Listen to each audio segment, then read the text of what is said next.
We are recording. Thank you. I will call the December 9th, 2025 regular board meeting of Lowell and Power to order. Charlie, if you do roll call. Chairperson Beecham. Here. Vice Chairperson Fonger. Here. Board Member Crawford. Here. Board Member Cadwalder. Here. I did have it right. And then Board Member Chauvin is absent and provided notification. Move to excuse Andrew's absence. Second. It's been moved and supported. Any further discussion? Hearing none, all those in favor signify by saying aye. Aye. Opposed, motion carried. Approval of the agenda as presented. Any changes in it? No changes. So Move to approve the agenda as presented. supported. It's been moved and supported. Any further discussion? Hearing none, all those in favor signify by saying aye. Aye. Opposed, motion carried. Approval of the minutes from the November 11th, 2025 regular board meeting. Move to approve those. And I'll support. It's been moved and supported. Any further discussion? Hearing none, all those in favor signify by saying aye. Aye. Opposed, motion carried. Safety moment. All right, Casey's gonna take the safety moment this month. Ooh. Great. Yeah, so with the holiday seasons, decorations, springs of lights, cold temperatures, all bring about electronic use and uses of electricity in different ways. So just wanted to highlight a handful of tips and reminders. Number 3 is a good one with natural Christmas trees.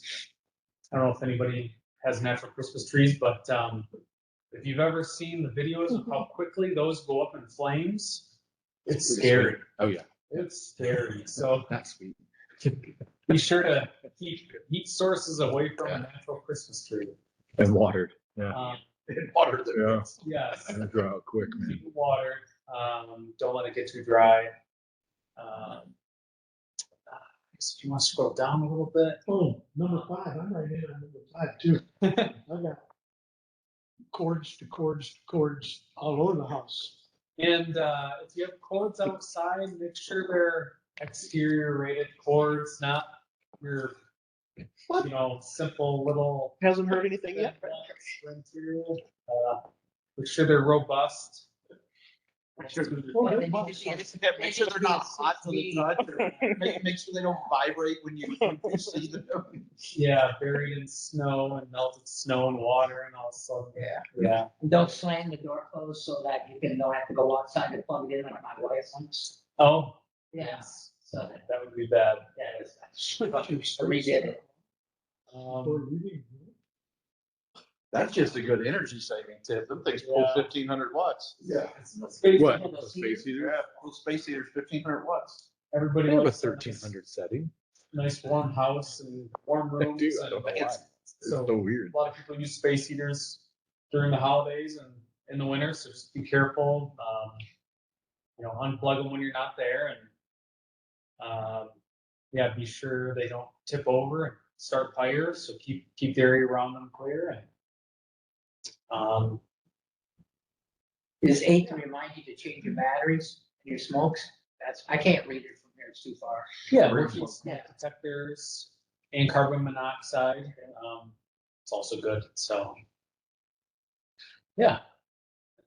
The best gift for your family is an arc fault circuit interrupter breaker outlets. Fantastic. I'm done Christmas shopping already. My 6-year-old grandson will love that. The fire department does smoke alarms, I think. They used to. I'm not sure if I don't know if it's an annual grant or. I think they have a form. You can Is it sign year up and round? they'll come and inspect and install, I think.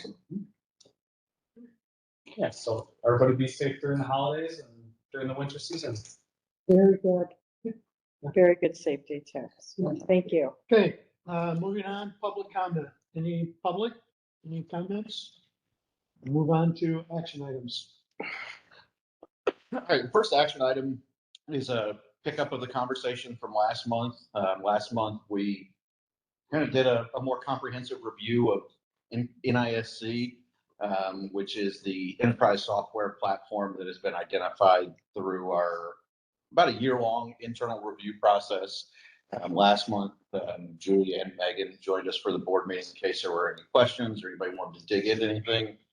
Julie is back this month as a regular board meeting, but kind of wanted to walk through some other pieces of the NISC implementation, and we're seeking approval to move forward with that. As I mentioned last month, there's an opportunity for some implementation cost savings if we're able to sign all the agreements prior to the end of the calendar year. But the one thing that I haven't really shared too much of with is pricing details. So I want to get into some of the pricing today. Just like a lot of businesses, we did have to sign NDAs to help protect their business model in order for them to provide us pricing. So we can't get into 100% of the specifics. Happy to share those and get into those details in private, but wanted to kind of talk more at a high level. And I think I've got enough information here to provide some good guardrails around the cost of the project. But the major costs for the project fall under three different buckets. The first is an implementation professional service. This is NISC's time to implement. That we're asking for a not to exceed amount of $225,000 plus NISC travel expense. That number does include a contingency amount that for things that will be discovered throughout the process. As I mentioned last month, we'll spend about a year prepping for the conversion. During that, I'm sure things will come up, things will change. Our new EWR rate that was approved last month wasn't a rate when we started this process. So there will be just natural evolution of our business and our practices between now and the actual implementation. So there will be some need for a contingency. So that's the big one-time implementation cost. There's also third-party hardware expenses, and those are things like new receipt printers, check printers, Micker toner printers, things like that that their system was designed to operate with. Those are relatively minor. They all fall within my spending authority, so not asking for any approval there, but just want to, for transparency's sake, want to share all of the project expenses associated with this. But those expenses, they will ultimately fluctuate a little bit, but they're estimated to be in the $15,000 to $20,000 range. So again, they all fall under the general manager's spending authority, and just part of the process. And then if you'll go to the next page, two more. This one and one more. Wanted to also get into the recurring monthly fees a little bit, but in order to convey what we're getting, I wanted to show what's going away. So right now, you'll notice on the left, everything with our current vendor is kind of pieced out. These are different companies, and some of these items are actually multiple items. Like GIS, we pay for licensing, and we pay for hosting, and we pay for the actual software itself. Invoice Cloud is a lot of different fees included. DocuWare's the software that we use to do like online invoice approval, and then the other thing is right now we're printing in-house. Incredibly economical price. We'll be able to have NISC print everything. We talked about this last month, and it'll open the door to quite a bit more optionality there. But as you can see, right now we're spending right in the ballpark of $700 a month, kind of all in. What I can tell you from the NISC fees is total dollars are very similar. They're materially aligned. But with NISC, the value that we get from our software vendor goes up exponentially. So included in that materially similar price, we will also get an outage management system, which has been it's a tough economic it's tough from an economic standpoint to justify, but as soon as you can roll it into a bigger enterprise solution, it becomes more attractive. It'll come with a fully mobile work order management system, work management system. So instead of tickets getting taken, instead of somebody in the office taking a phone call saying, "Hey, need you to hook up a new service at 123 Smith Street," they'll type up a work order and get paperwork out, and it goes out to the field, comes back. Now with NISC, everything will go to the field digitally, and it'll be returned digitally. So it's going to help really expedite those processes, minimize opportunities for data entry errors, really streamline day-to-day work. Also comes with a business intelligence solution that we talked about. So I guess the point of this is for a materially comparable price,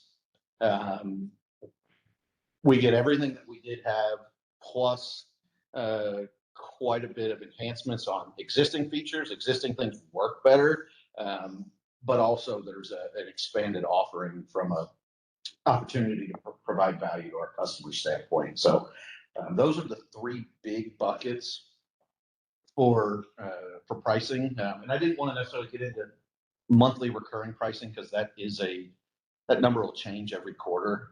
There's certain things that are based on number of meters, certain things are based on number of customers. So that number is not a static number. But I wanted to make sure that I'm staff and we're all presenting as much information and as complete a picture as possible to the board.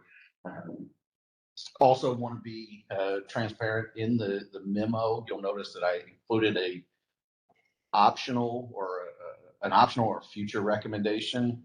Doesn't, from a timing standpoint, doesn't necessarily have to be done today, but it essentially would authorize me to terminate the existing agreements with MillSoft and would also authorize me to pay early termination fees and kind of data extraction fees. They charge for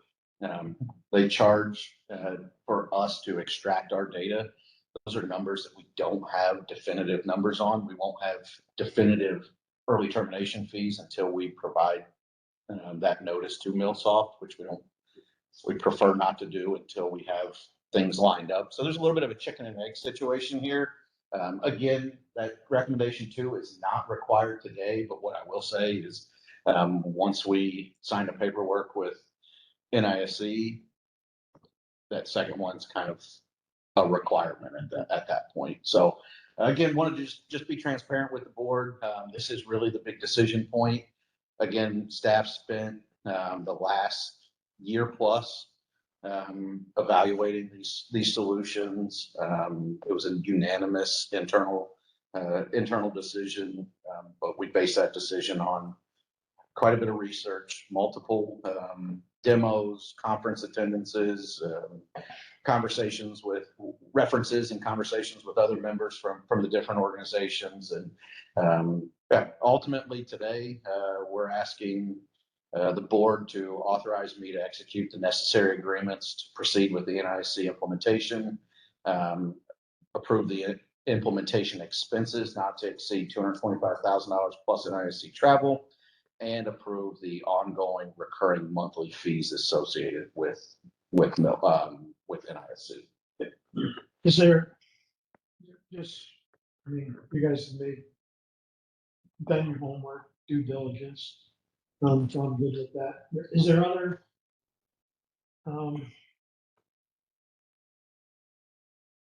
local, like Zealand, Grand Haven, Holland, any of the, Portland, any So that are using this? So that was one of the big reasons we ultimately landed with NISC is the utilities in the state that are using it. Currently, nobody else in the state is using MillSoft, and nobody is using the other vendor we were looking at. From a muni standpoint, we're somewhat limited because a lot of the municipals operate out of a governmental enterprise system, kind of like the city does. Like city operates off of a software called BSNA, and within BSNA they have a utilities module.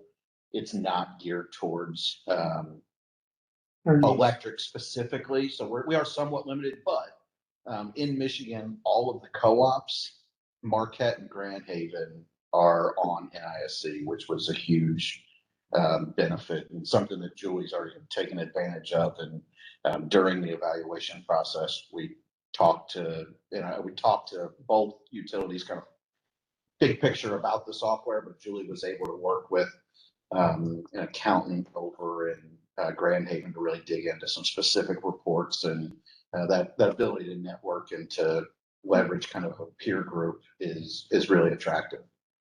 And they have a user group, maybe. Yes. I'm already- Yeah, and there's a user group. Well, yeah. You want to add that to the recommendation? That's a requirement. They can't. Participation. She's not allowed to talk. No. No. My preference, I'm just throwing this, would be to vote on recommendation 1 and also vote on recommendation 2 tonight. I don't see any reason to put that off. Yeah, I don't see it. So I can throw out some ballpark numbers on early termination fees and data And access. It's gonna be what it's gonna be. And I had a conversation with Daniel yesterday. Megan and I talked a little bit, just kind of game theory as to, different scenarios. How's this going to play out? And is there a number in early termination fees that would ultimately go, no, that we can't No. continue to move forward? And ultimately what we landed on was, this is too important. If the early termination fees are $100,000, which we don't expect, we expect somewhere in the $50,000 range, we hope. It's hard to tell. But the thought is if we wait any longer, other fees will go up and it just puts us behind. We've been with Daffron Millsoft for 26 years, I believe, 26, 27 years. It's been a long time. We're looking at this as a long-term investment. And even if those fees are double what we think, you spread those fees out over 25, 30 years, it's value. But yeah, we think that the numbers for early termination fees will be in the $50,000 range. We think that's a conservative number, but attorneys have an amazing ability of finding provisions in contracts that you didn't even know existed. We have done an internal review of every contract that we can find. I think you even, Julie reached out and asked them to provide us with a copy of all of our contracts. So we've done what we can. The one thing that NISC is giving us a heads up on is the fees to extract our data have gone up significantly in the last 5 years. And they usually need from Millsoft, yes. They need 2 to 3 data extracts throughout the conversion process. They used to be a couple $1,000s a piece.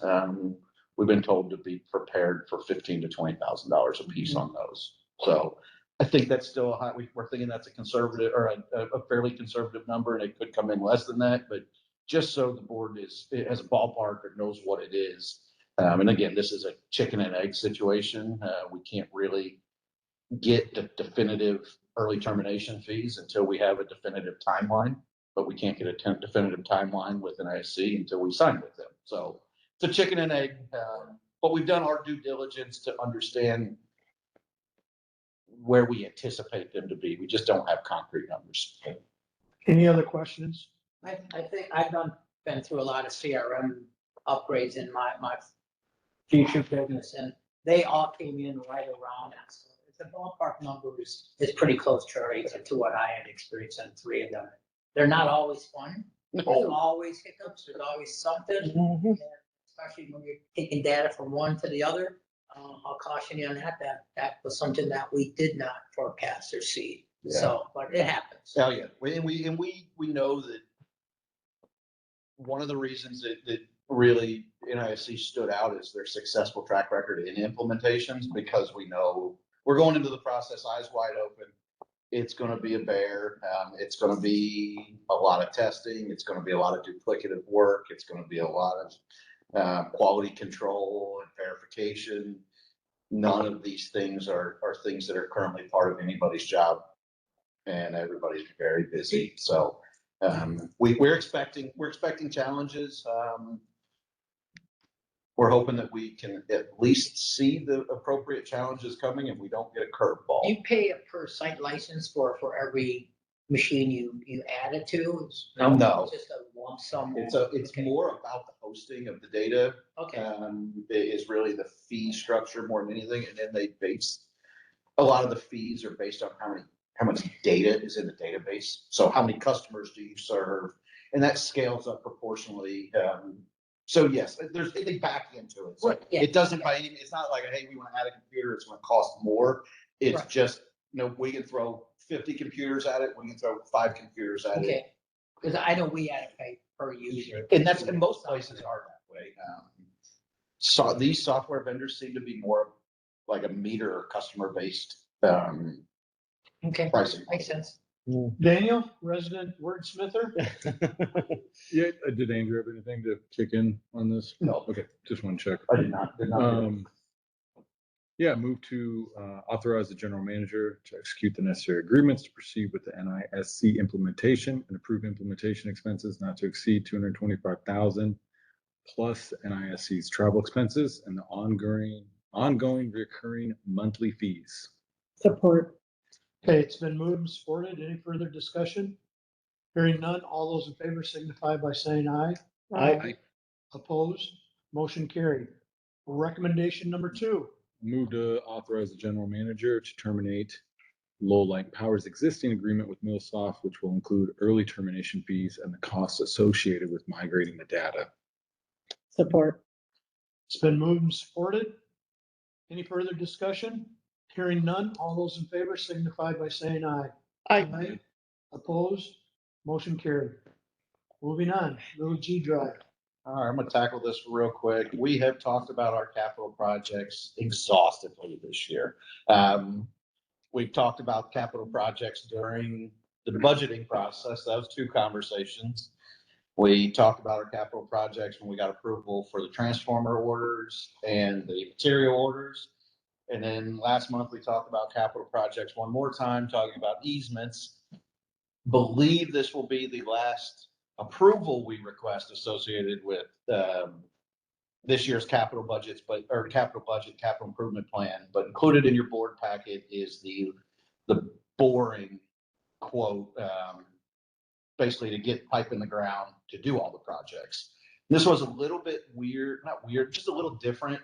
We bid out, all the projects are associated with either Little G Drive, West Main Street voltage conversion, or the infrastructure from, we're redoing the infrastructure from. So there's three big projects. Inside of those 3 big projects, there's actually 7 smaller projects.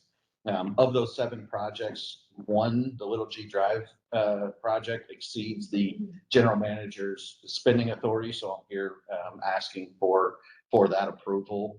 The capital budget does include $125,000 for easement work and the boring.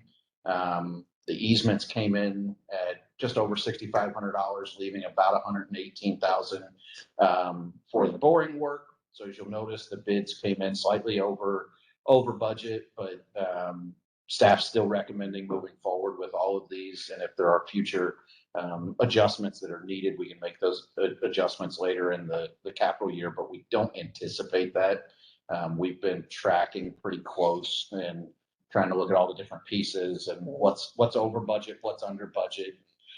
We do not expect the need to adjust the capital budget later in the year. Full transparency, I did turn straight line loose on 2 small projects that were within my spending authority.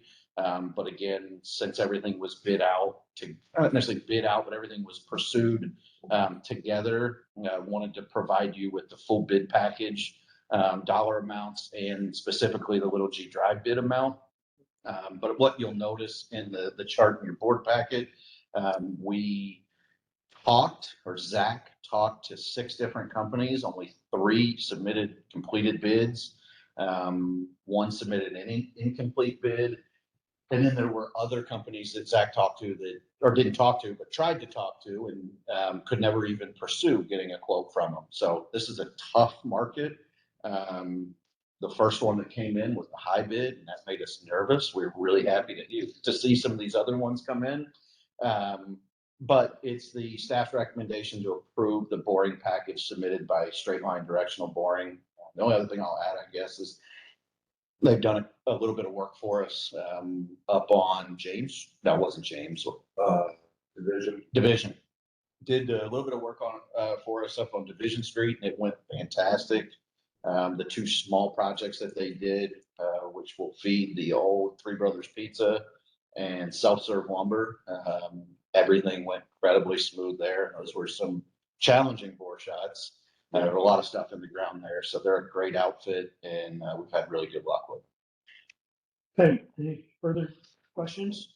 No. If not, I would entertain a motion. I move to approve the boring package submitted by Straight Line Directional Boring. Okay, Supported. it's been moved and supported. Any further discussion? Hearing none, all those in favor signify by saying aye. Aye. Opposed, motion carried. Informational items. All right, we're gonna get into some transmission discussion. I'm gonna keep this very high level. You can scroll to the next slide, please. I'm gonna keep this pretty high level. As you'll notice, this is actually an MPPA slide deck. I took an MPPA presentation and stripped out some of the more in the weeds stuff, and just reusing it. This is a presentation they did for the transmission investment project. But we'll just jump right in. Find my notes real quick, sorry.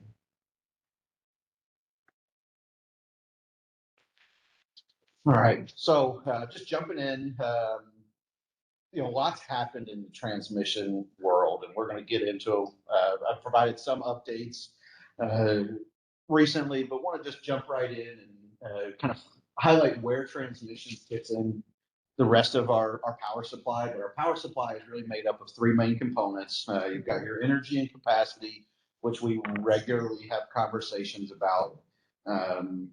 As our portfolio evolves, as the rules change, the industry changes things, our load grows, we commonly talk about our power supply from an energy and capacity standpoint.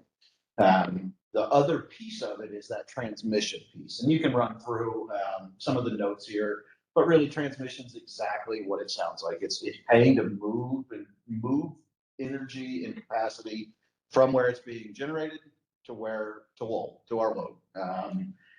Ultimately, we receive transmission service from MISO.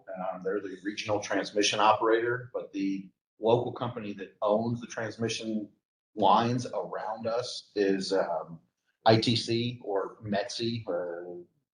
ITCT and METC are both divisions of ITCT. And I'm probably getting some of those wrong. Yeah, I get lost in some of the details. But basically, just wanted to highlight that, again, there's three main pieces of our power supply. It's energy, capacity, and transmission. And transmission is, continues to become an increasingly important part of our power supply. You'll see here in a little bit, but ultimately it's just becoming a larger and larger percentage of our overall power supply budget is being made up through that transmission, and there's a lot going on. Some of the stuff, the bullet points at the bottom, I'll kind of strip out even more of the details. What matters to us is that third from the bottom bullet, types of service, network integrated transmission service or point-to-point transmission service. What matters is we are a network customer. So we benefit from the overall network, which means our transmission bill is based on our coincident peak and our contribution to the maximum demand on the transmission grid for the previous month. So that comes into play a little bit later. But yeah, our rate is based on what we pay is based on our contribution to that monthly transmission system peak. Next slide, please.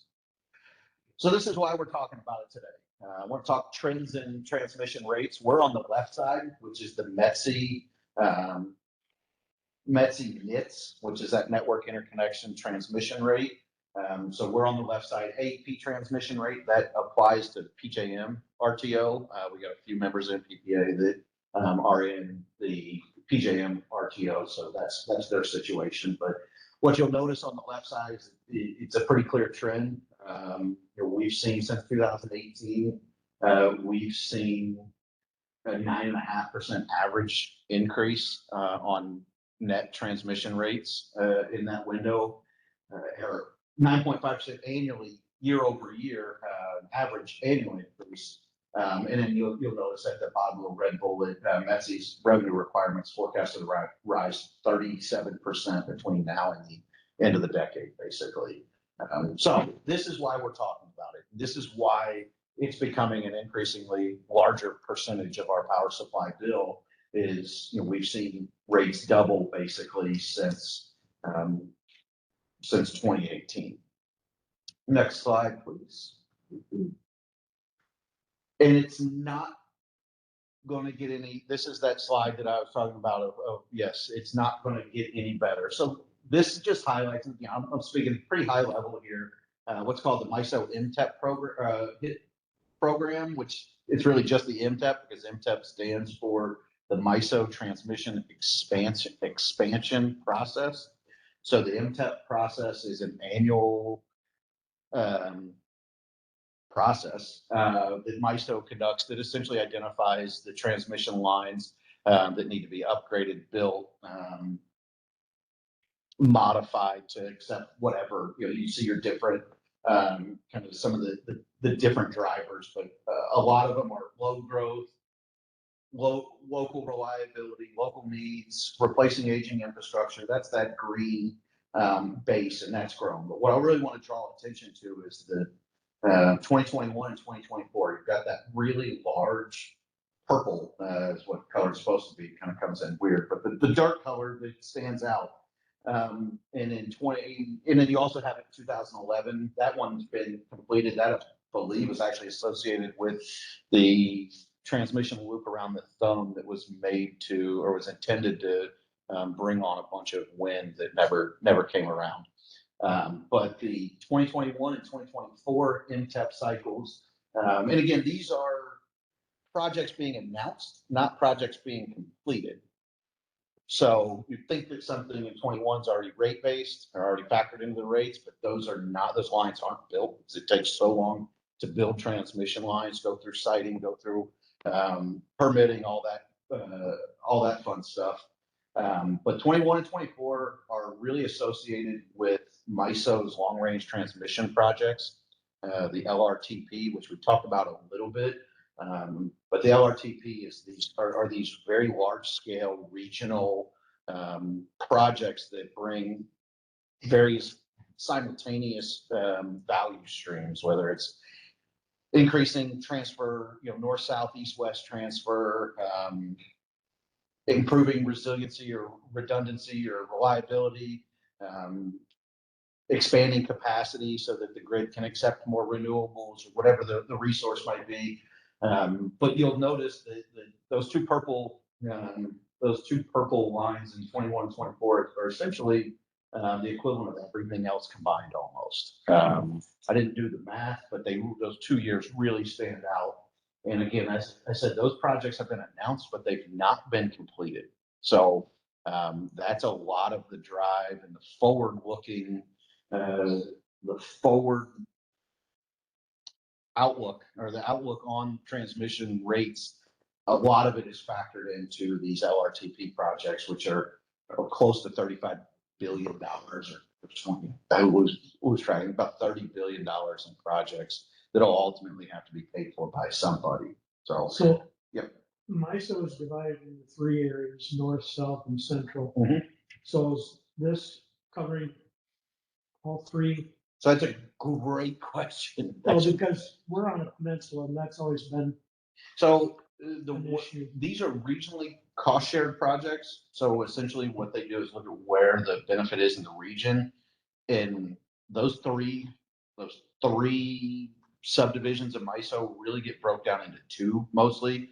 You've got your central and your northern, and then you have your southern. So MISO North Central is where we're at. So these projects are all located inside MISO North Central.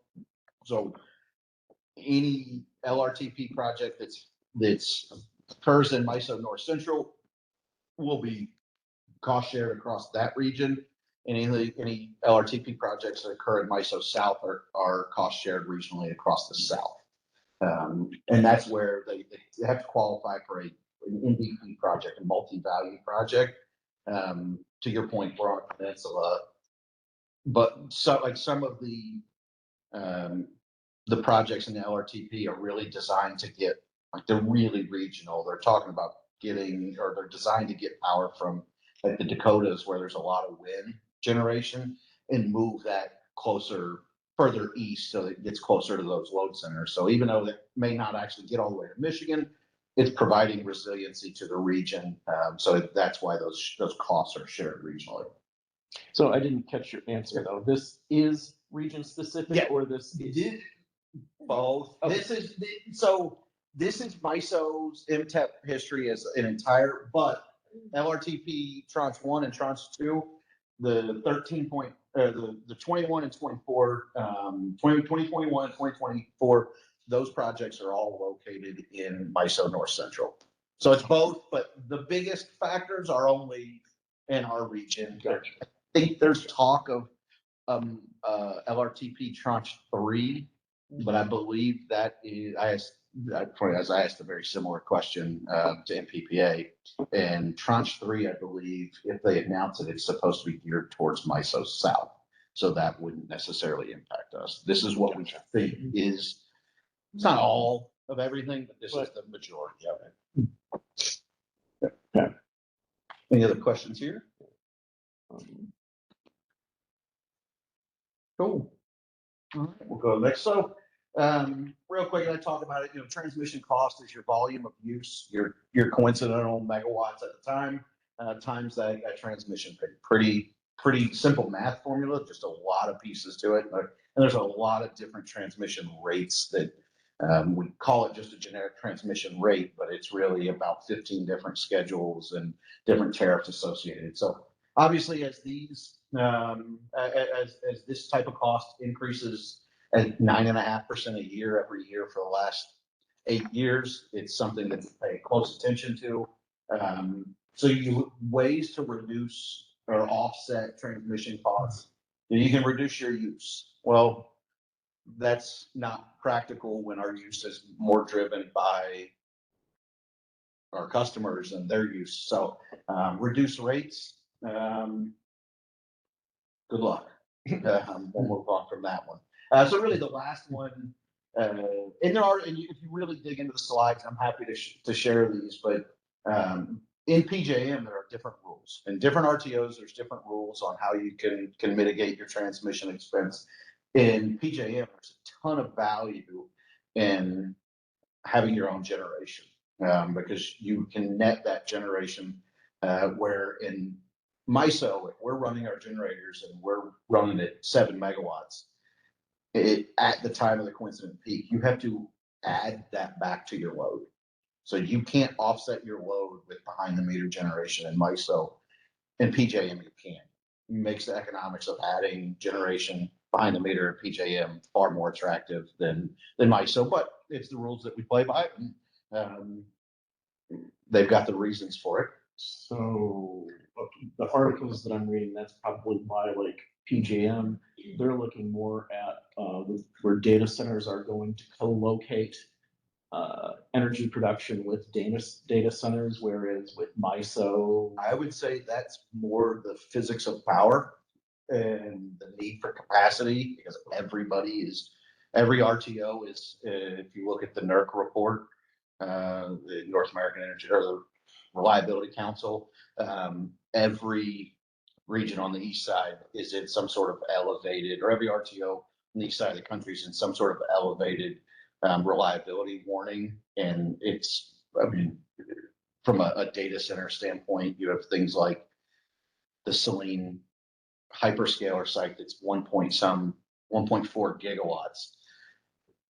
Nobody has 1.4 gigawatts sitting around just waiting for somebody to come claim it.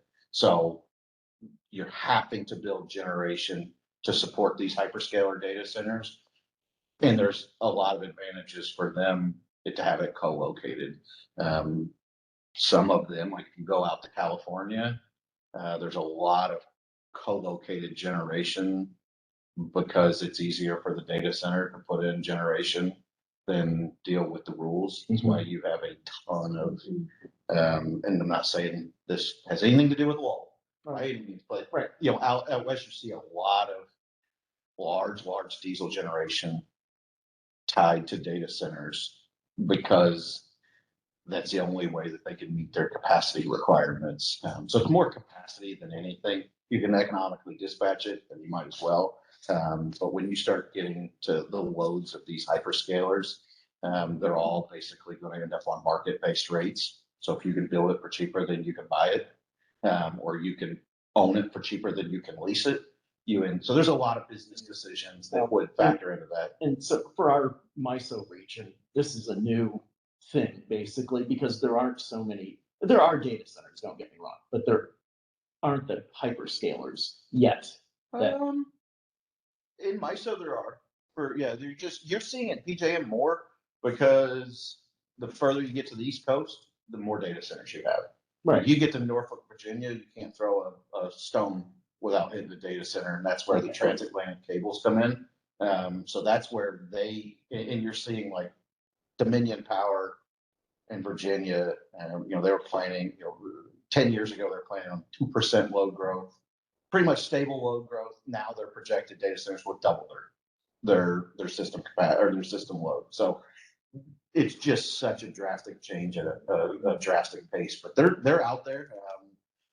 If you look at the footprint of MISO, it's a huge footprint, and I think you're seeing them in the attention in Michigan more due to state politics than anything, not necessarily MISO. But I'm not going to claim to be an expert on them and all the details that go into them by any means. But I know, I pay close attention to specifically the electric grid, and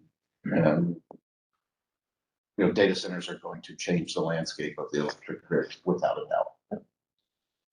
So, but yeah, getting to that last bullet point, really the only way to offset or to minimize your transmission expenses is to invest in transmission. Low light and power, I get into it the next slide, so we'll go ahead and hop on to the next slide. So MPPA has existing transmission ownership. There's 4 different TOOAs, as we call them, the transmission ownership and operating agreements that are formal agreements, but our participation in the Bell River plant provides megawatt offsets, or revenue requirements. That's a little different.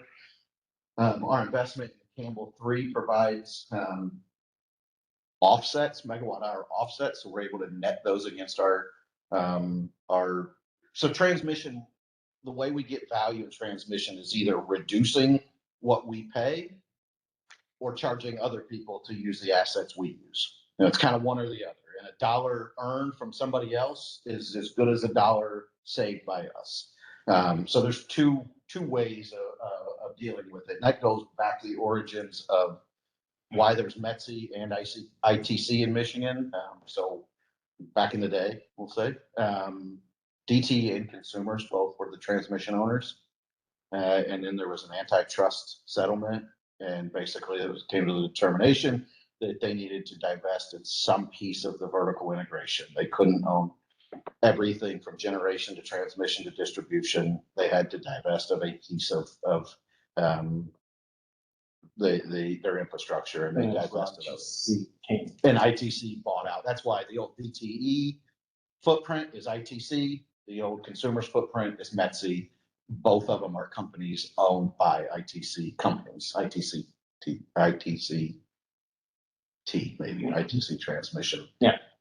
They get too many letters, but we participate in those. There's also the 2024 METC TOA.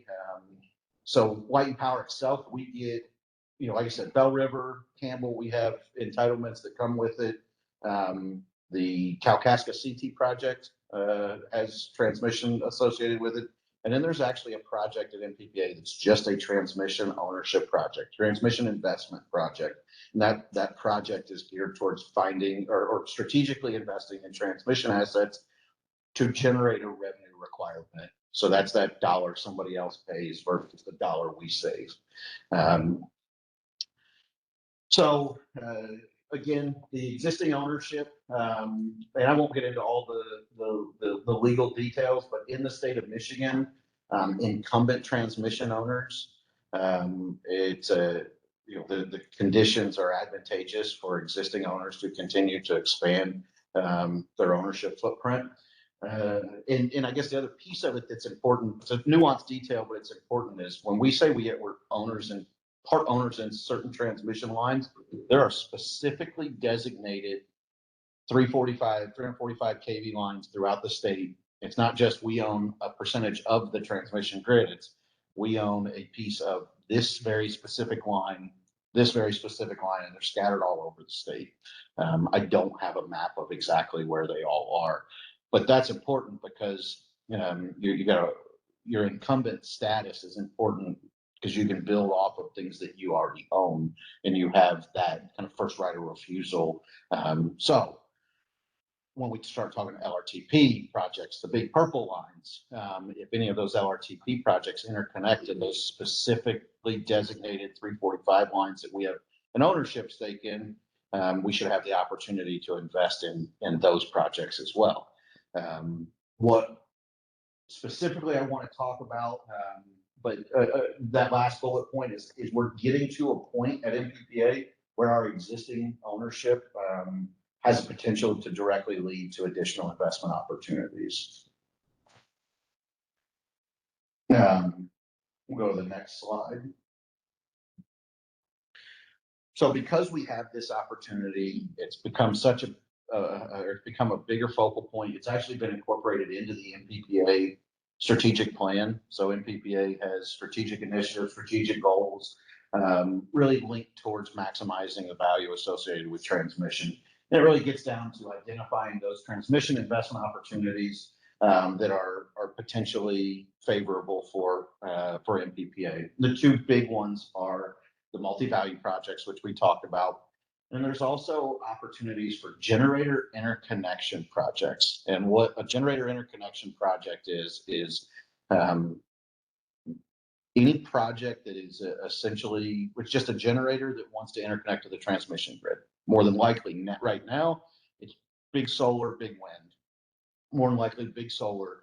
But there is a potential solar project, or there's a solar project that's been approved, and MPPA has gone through a bunch of legal hurdles, but we anticipate in early next year, probably April timeframe, bringing a participation agreement to the board for approval to participate in a new transmission project that would be a spinoff of or originate from a generator interconnection request where there's a solar farm that wants to interconnect directly to a line that we're part owner, and so we have the right to invest in that line, we have the right to be an owner in that line. So MPPA will ultimately stand up a new project, evaluate appropriate levels of participation for everybody, and go through the whole process of standing up a project. And ultimately that culminates with a participation agreement being presented to the board. So just wanted to kind of prime the pump a little bit. Again, we're a few months out before seeing that, but transmission is an incredibly complicated topic. There's a ton of nuanced details. Casey and I have sat through different webinars that MPPA's put on, highlighting just how the rates work, what the different rates are for. It's a really, we could spend the next 6 hours talking about transmission, and some of the concepts are very nuanced and very intricate in how they impact us.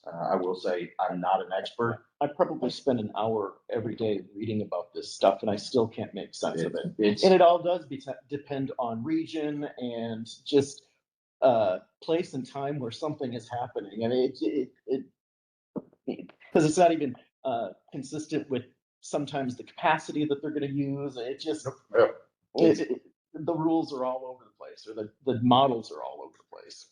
And there's just a lot of pieces to it. There's a lot of pieces to transmission because you're dealing, dang it, I hit the wrong button.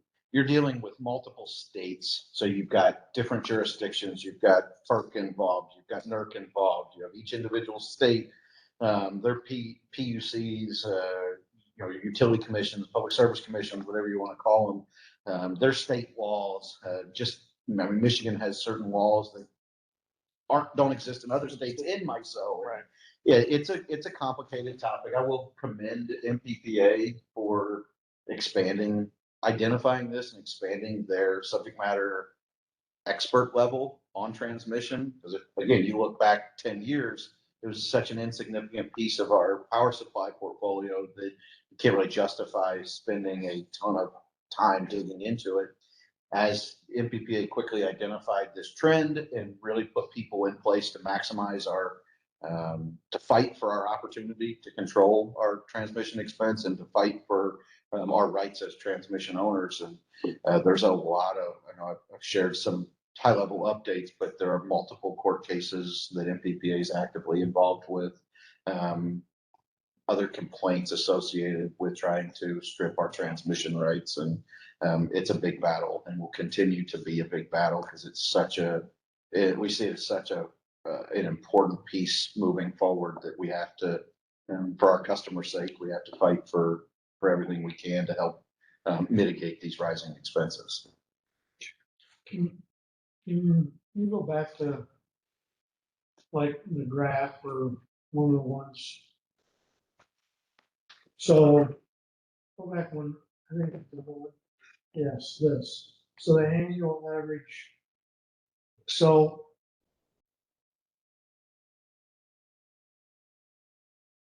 and they're talking about, in the next 3 years, from 26 to 29, increasing by 37%. So is this everybody? Is this what I'm asking is this the municipalities? Is this anybody that's in MISO? This is the co-ops. This is the for-profit companies. This is all, the tariffs apply to all load serving entities regardless of your structure. So this applies to co-ops, munis, investor owns, and if some brand new form where the utility comes out, it applies to them too. It's anybody that utilizes the transmission grid to have power move for them. Okay, so Any other transmission questions? I know it was a riveting discussion. It's a pretty nail biting type exciting stuff. It's really important. Didn't want to throw a transmission investment opportunity at the board the day that the participation agreement comes out, because it's kind of weird. It's not weird. It's just abnormal that we would invest in something that's not directly linked to providing power here locally, but it's an incredibly effective strategy for mitigating costs that are directly impactful. And again, that goes back to that $1 that somebody else pays us is as good as $1 that we save. Good question. Yep. Say whether it's us personally, Lowell, or as a group of MPPA, we own, for this example, we own 100% of the solar field. That needs to get interconnected, right? Like they run a 10-mile line to an ITC line. That 10-mile line is ours. I don't know definitively the answer. I think it would depend on a lot of different things. It would depend and chime in if you know, Casey, but it would depend if it was a network resource or if it's typically, like right now, our entire system, we're a radiate feed from the bulk electric system. There's different structures and different agreements we could get into with ITC as far as how we own and maintain that. We maintain it as anything that, like we own it. Anything that is dedicated to that line, we pay for.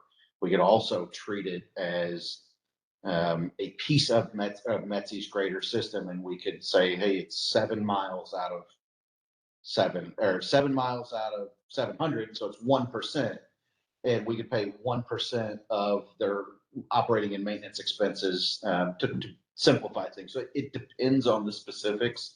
Um, But as an investment, you'd want to own it yes, because it'd probably be cheaper to build it, maintain it than to pay the fees over time. it's not it's the ownership's not even about owning it. It's about guaranteed rate of return more than anything. You want to own it because that's what gives you the revenue requirement.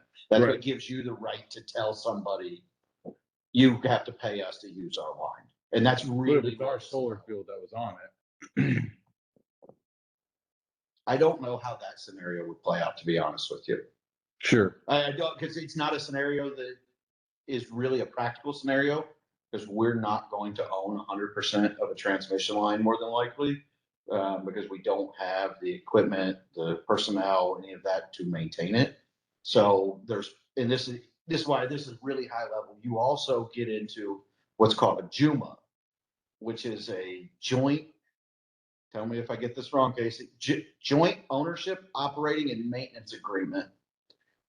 I think it's I think you're. I'm close. I think you're Close enough that nobody here will be able to. I might be wrong, but it's something, but then you get into agreements like, so some of the lines we own, like one line that I'm thinking of, MPPA owns like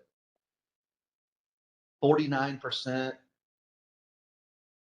I don't know. There's some weird splits where ITC only owns 1% of the line. Sure. Well, the new line doesn't even necessarily have to follow that same ownership structure. It'll more than likely be split 3 ways, third, a third, a third. So there's just different for me, I'd say these are all, every time we do something, it's not the first time for something.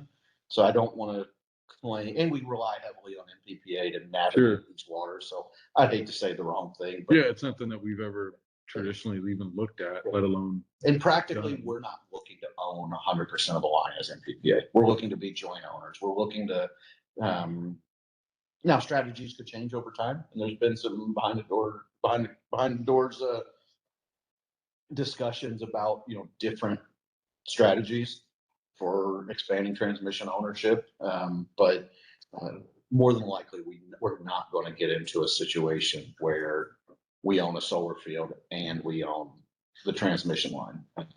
For one, MPPA doesn't have any interest in owning an entire solar field that's big enough to need to interconnect to the transmission. So MPPA, like Whitetail and all those, MPPA might take 50 megawatts, but it's a 200 megawatt or 300 megawatt actual installation. And MPPA's, for concentration purposes, risk, portfolio management theory, all that stuff. It's too much of a concentration to own an entire asset, and that would require a transmission interconnection. Gotcha. So I don't have a great answer for that. It's okay. Yeah, I just I'm exploring thoughts on it. Yeah. Yeah. But it's really about being an owner so that you can get that revenue requirement. Because that revenue requirement is also ultimately a credit towards our expenses. Yeah. Okay. Any other transmission expense questions or investment Let's questions? move on. Come on, Barry. You got the voice on tonight? Yeah, nope, Oh, it's not? I don't think so. I think we're just going to every Monday. Was it yesterday? Oh. They're on at 9:00 now, so it gives us a little bit more time to get out of a council meeting or whatever. Get out. I don't know how they choose, they're all so good. I didn't mean to open a can. Yeah. All right, we're gonna jump this into performance data. And again, these are trends. We're 5 months in at this point. Overall sales continue to trend ahead of last year. And if you scroll through each individual class, it's very much aligned from an industrial standpoint, which is what we would expect, and then slightly ahead from a commercial and residential. And a lot of that was a hot summer, in the weather-driven load shape and seasonal nature of it. So happy to answer any questions on sales history or sales this month. But again, we're 5 months in and starting to see some of these trends and starting to get an idea of where we might get situated at the end of the year. We move on to cost per kilowatt hour. You're seeing kind of overall very flat rates at the commercial, industrial, and overall level.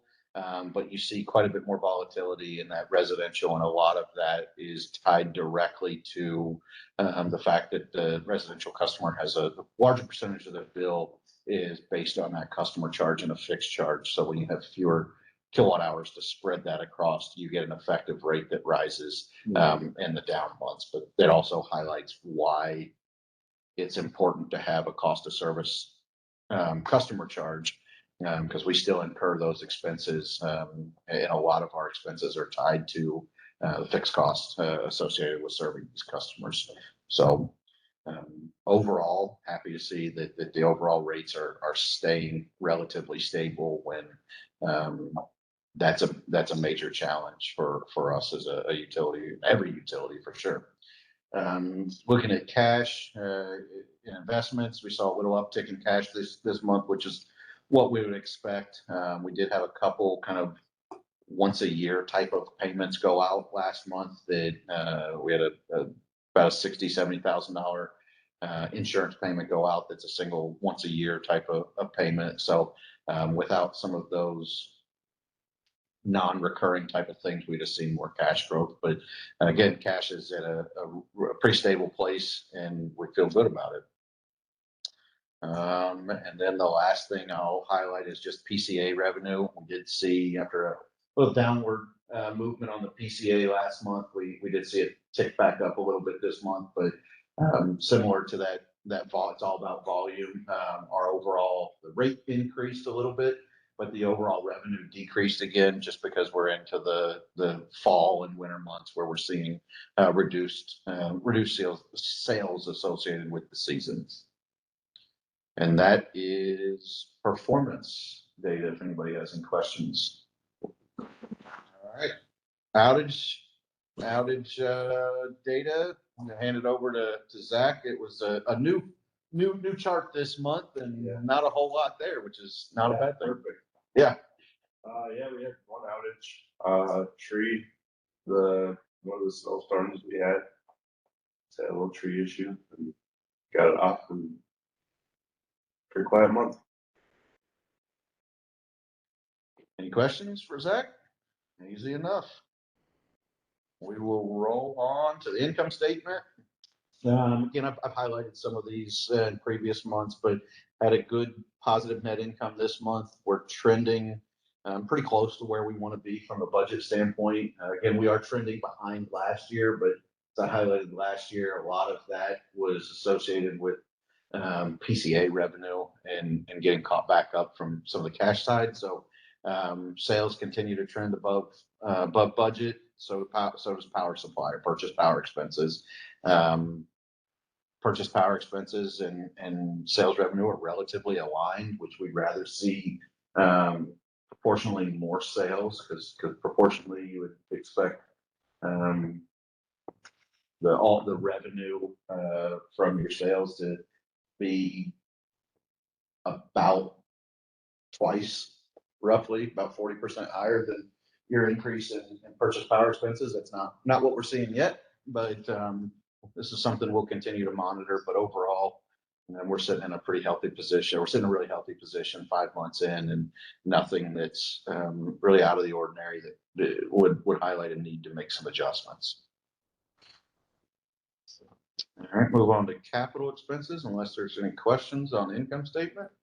Want to commend all the guys for the work that they're getting done. There's a lot of work getting done. If you take a look at capital projects, we're hitting quite a bit of different areas. One thing I will highlight is we had a couple more transformers come in under the capital equipment, and we still have some more on order. So we're $22,000 over budget. We have about $20,000 in transformers yet to come in, and another about 10 in meters that need to come in that'll hit that line item. So as we expected, that number is going to exceed the budget. But again, as I mentioned during the action items, we're monitoring this, and we've identified the offsets so far. Things are subject to change in the last 7 months, but something that we're monitoring closely. And again, capital equipment is all transformers and meters. It's not a bad thing to have to exceed that budget. Part of it was timing. We were anticipating getting the metric transformer back last fiscal year. That came in this fiscal year. So that was not included in the budget, and we had budget overruns on transformers already. And then the transformers that are on order are critical transformers.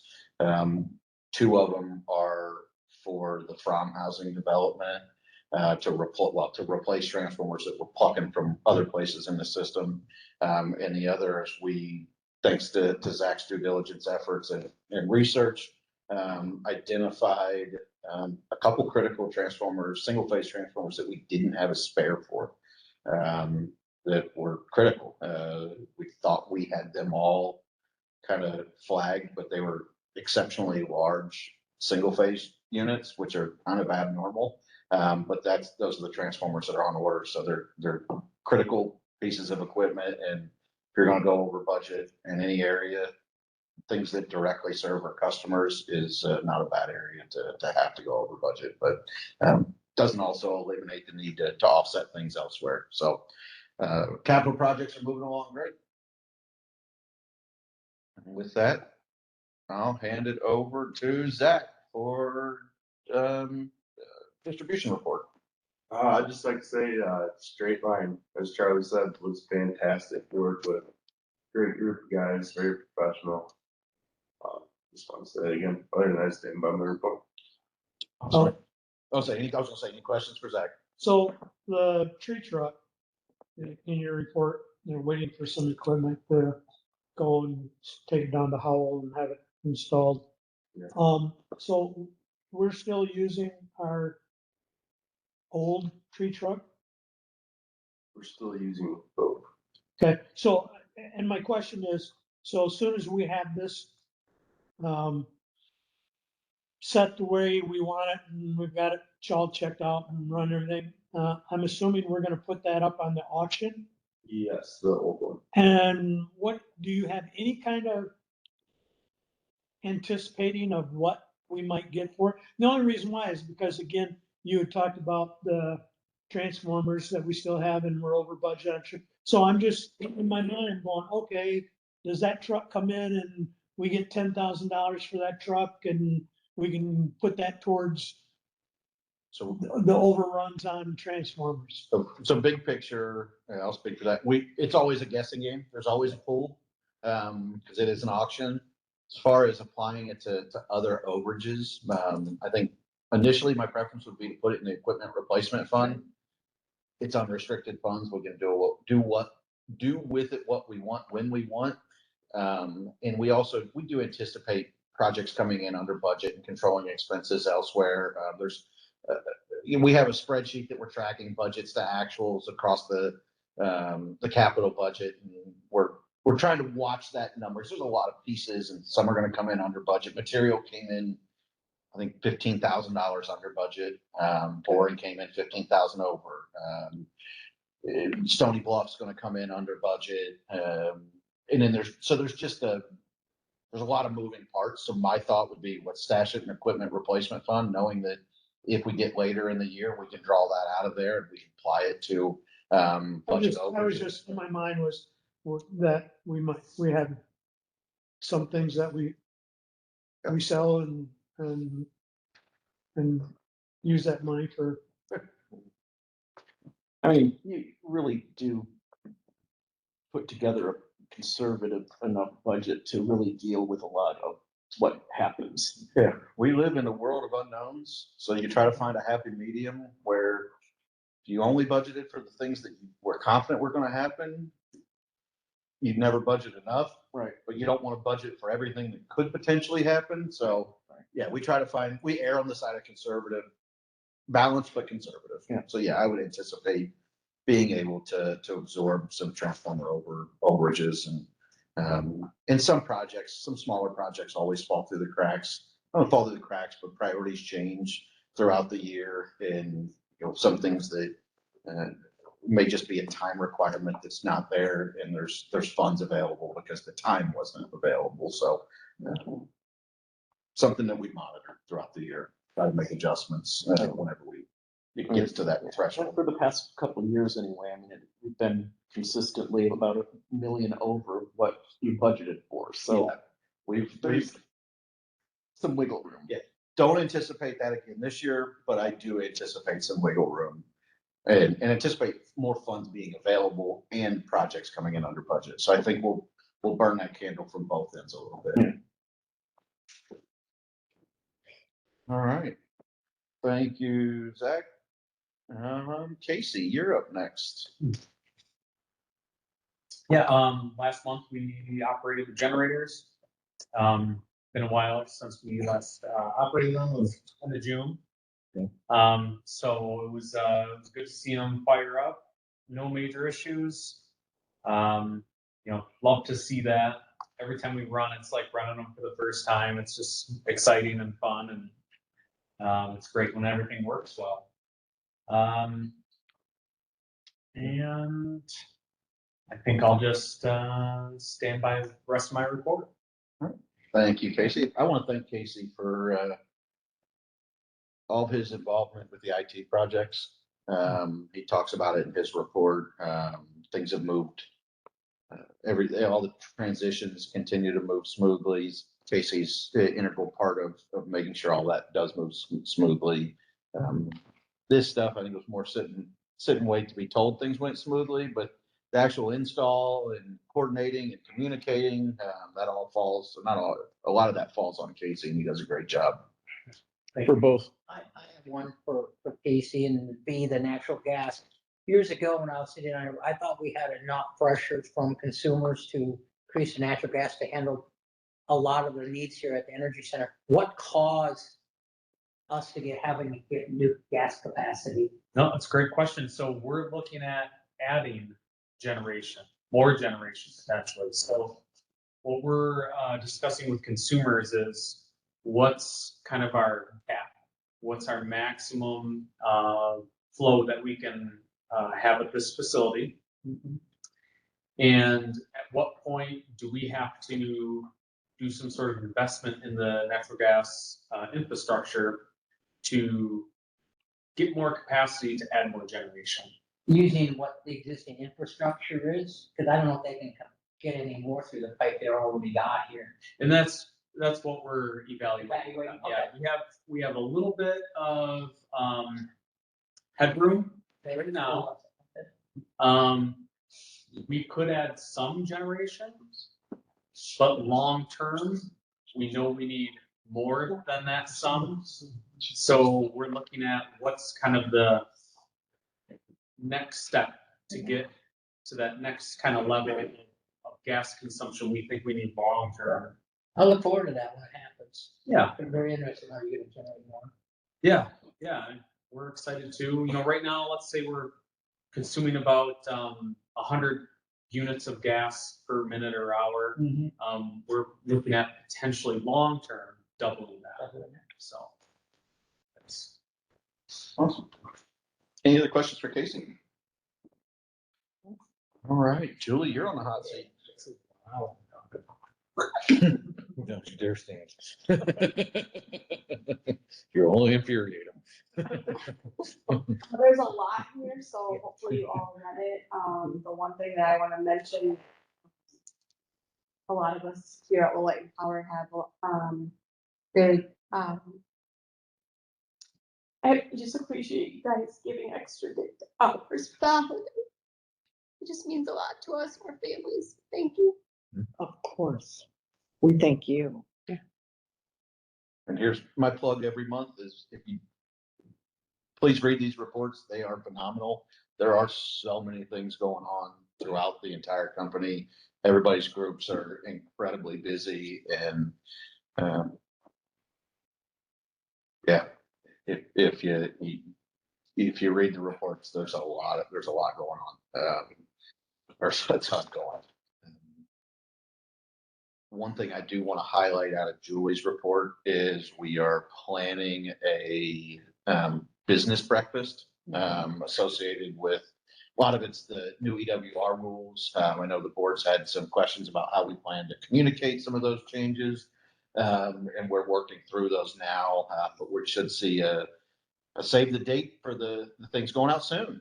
Yeah, I think next week. Yeah, I was gonna say, I think next week, everything looked great. So we're gonna get save the date out.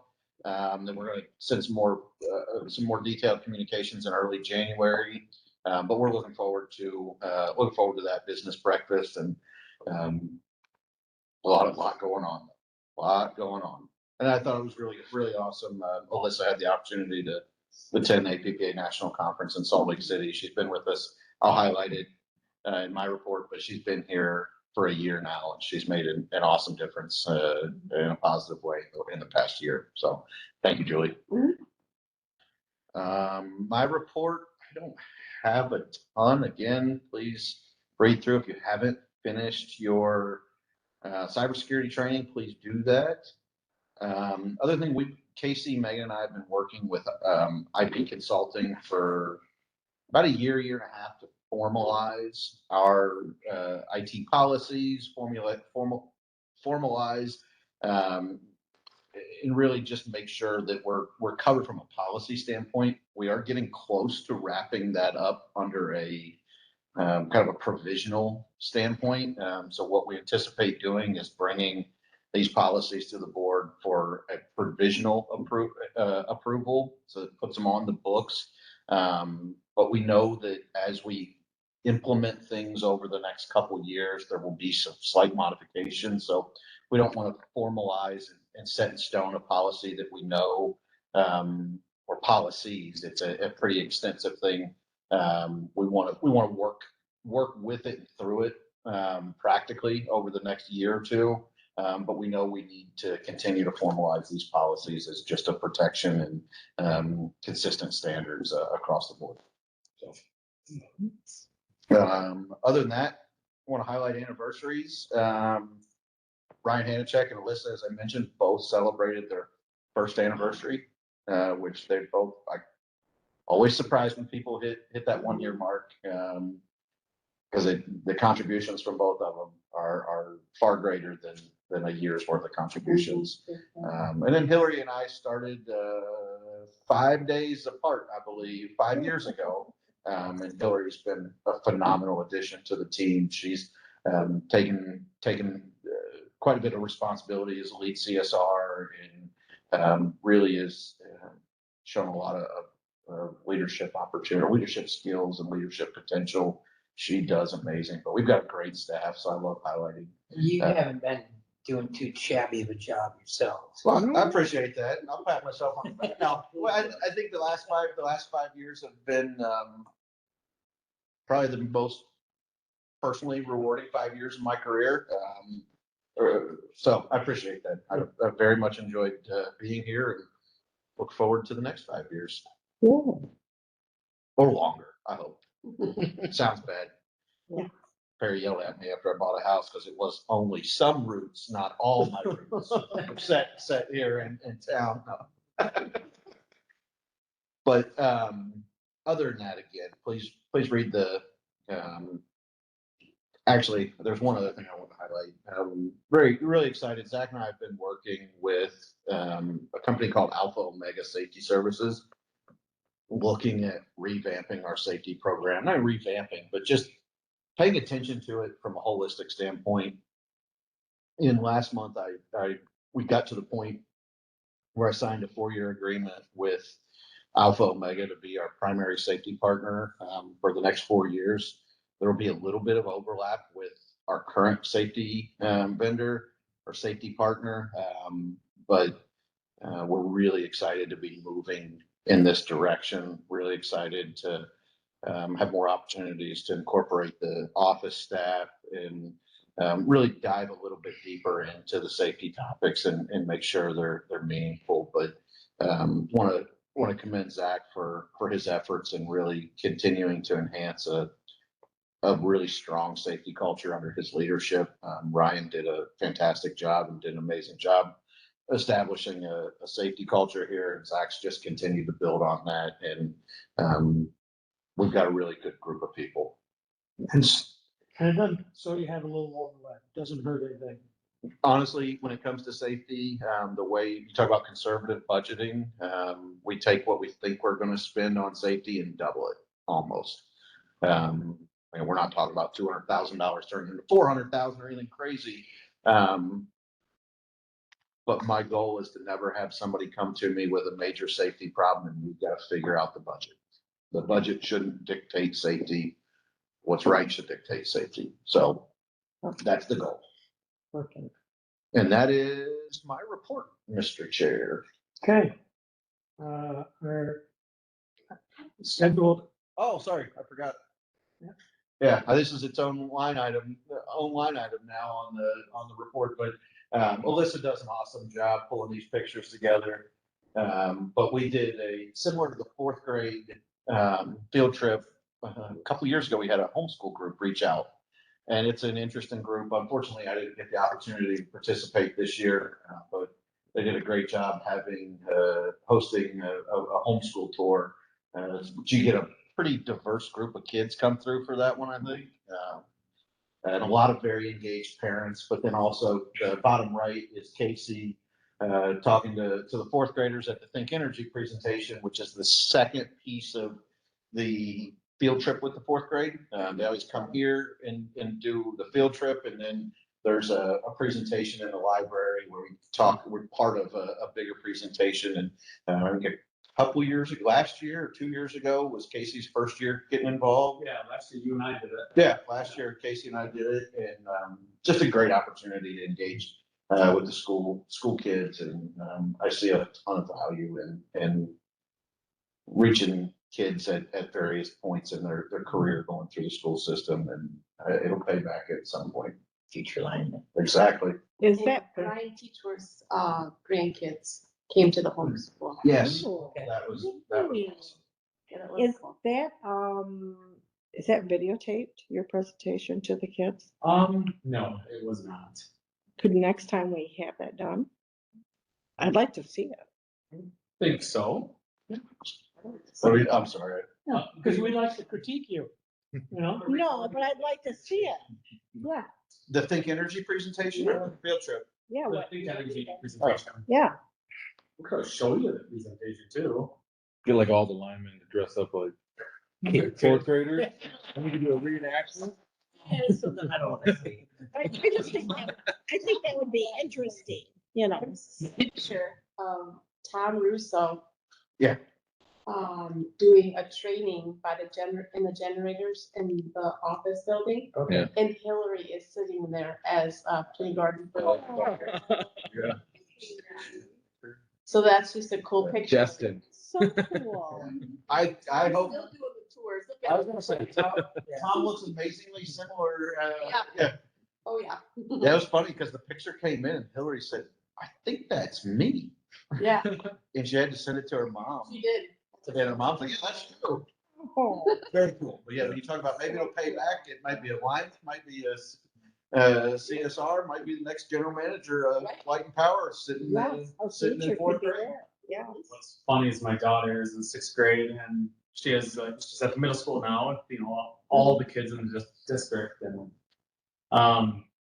her friends now, she has a bigger friend group at the middle school, and it's like, I remember you. I remember 2 years ago at the tour. It's pretty cool. So That is so It's cool, fun. yeah. yeah. Nothing embarrasses my kids more than all their friends knowing who I am because of a field trip or something. Yes. I work hard to embarrass. That's perfect. Okay. I love it.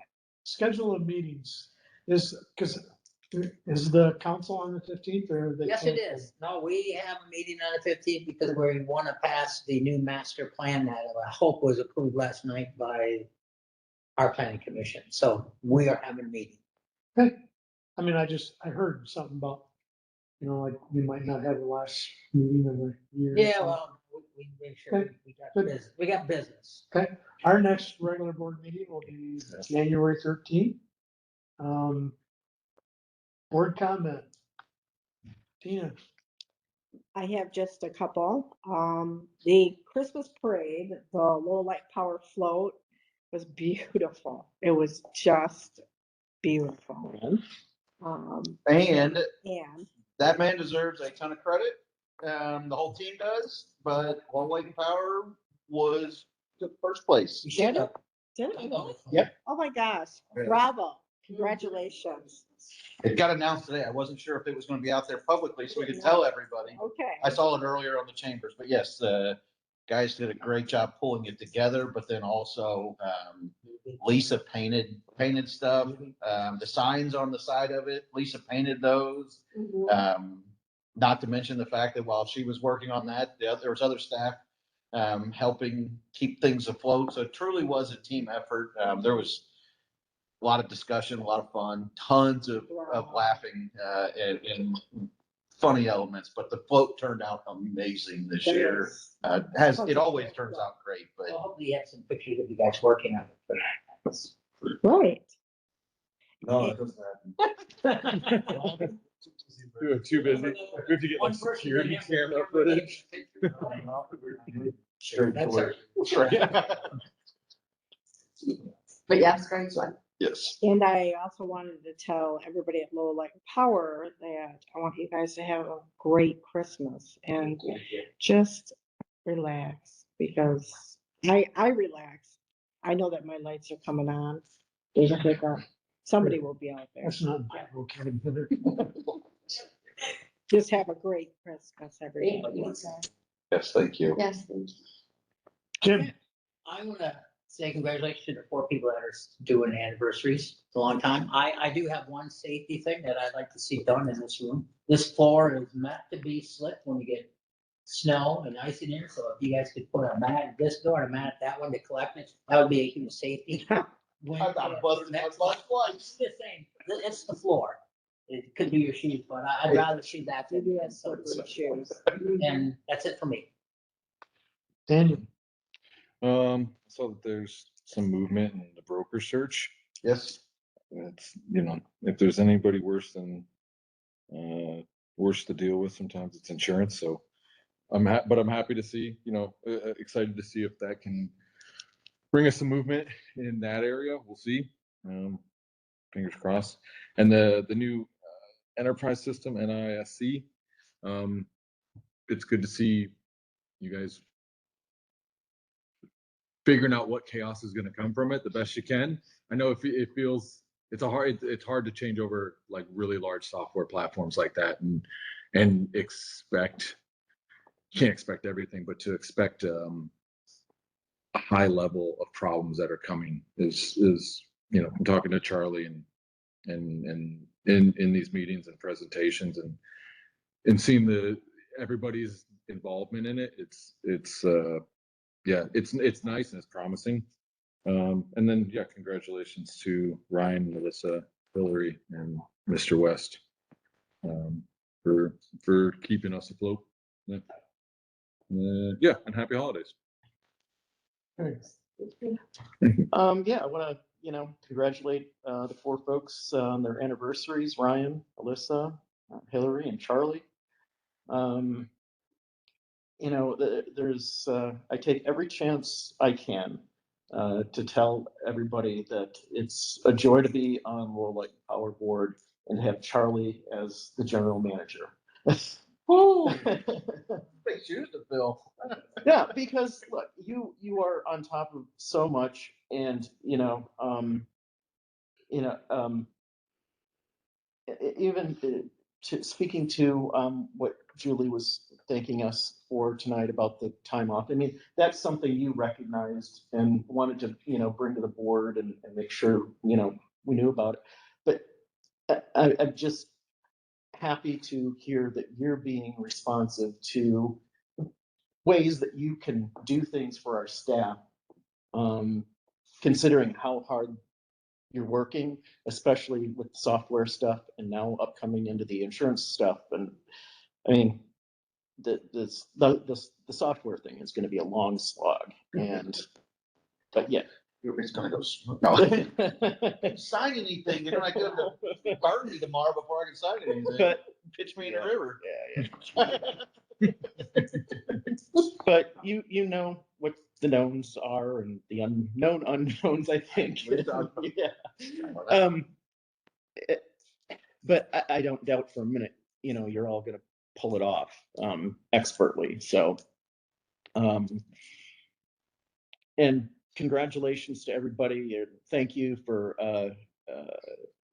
decorating our equipment for the Christmas parade. It did look great, and yes, I think we deserved, I say that, the royal we, deserved that to, everybody that put in the hard work on it. And I guess that's about it. Okay. Well, Julie, good news and bad news. As you get older, I'm glad it's not just me, but as you get older, you'll become more emotional. I mean, and I, Yes, sure. in these meetings and other meetings, you can hear my voice crack more than once. I will say, so I was around here a little bit, this last week in office. My schedule allowed me to be around a little bit more. And I will say that what I saw and what I felt was a whole group of employees, people, friends that were enjoying each other's company. I mean, it wasn't work. It wasn't work for you. It was, everybody was enjoying their company. They were having fun putting the Christmas stuff together. And I know that they've got this contest within the company of earning points and sending food and sending different things to Fran. So we're doing a And maybe you can explain that a little bit more. Yes, But we're doing a contest of who can bring in the most, and each item gets a point. And then we're gonna donate it all to Fran, like Wow. food, health, like toothpaste, those stuff. Each day has a different thing. So each day you get different points. And yeah, some of us are very competitive. It's It's a lot of fun. And Tony went to or I don't know, wherever, and bought every little Hand bar soap. hand soap that they had on the shelves. And Even the broken dispenser, he's like, you'll still use that. I needed it for my point. but that's my point is everybody's having fun with it. And it's great to see. I will say that I sat down yesterday, again, had some time. I was sitting my granddaughter and did all my past due, no before things. And I will tell you that I despise it immensely. And I despise it because I'm very competitive. And you do some questions and you get one wrong, or, oh, that's not quite right. It just, I get infuriated. But again, I can tell you that I remember it now. I remember that I'm not, and it was like, okay, you're going to a coffee house, keep your back to the wall and everything. And I'm going, yeah, but if it's not a secure internet, you shouldn't be on it. So I didn't check that one. And it drives me nuts. But I will say that it makes me think about it. It works. Yeah, it works. It makes me think about it because I was so ticked off.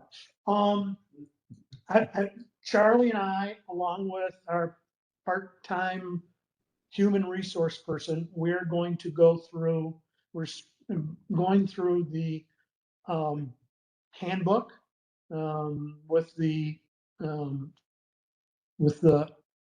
board portion of it, and then we'll get into the employees. Just because we've noticed there are things that are outdated or with technology and everything don't really apply anymore. Yeah. And we need to change those things and make sure that we're doing what we're supposed to be doing. And so we will be working on that and then bringing that back to the board and having a discussion and going through that. So that's about the handbook. The parade, again, the parade was great. I know that not only did we participate in the parade itself, but we also participated in having some of our big trucks blocking streets so that we weren't on the national news someday of somebody deliberately running somebody down. So again, there, you know, it was a challenge when the parade ended to back some of them up, and I happened to be there, so I was helping rally, get, you know, that truck moving. The other is, Casey, got a question for you. And it's about your safety thing. You know, the prongs or whatever. Yep. A lot of them have a little hole drilled in each one of them. And I've seen to notice that it really works great to take the lead wire and put that through there and twist it off and put it through the other one and twist it off and just have it hanging there. It does a wonderful job of, Keep it slightly separated. yeah. So again, I have found that in my house. Or actually it's outside. You know, where rain. can Inside get it. the outlet, it kind of clips off. Anyway, and when you're talking, again, on the serious side, when you're talking, because my mother, every time, you know, you got the toaster unplugged, there was, and I can go back and ask her, but there was a family in Lowell that their house burnt down from their toaster being plugged in the wall, not using it, but something went wrong with it and their house burnt down. So again, you know, like you're saying, unplug the, you know, there's some other, if you're not using your toaster, not using your mixer and everything, it's always a good thing to unplug those. So that's pretty much it. Look forward to the new year, and I would entertain a motion to adjourn. We'll move to adjourn. Supported. It's moved and supported. All those in favor signify by saying aye. Aye. Those that want to stay can stay.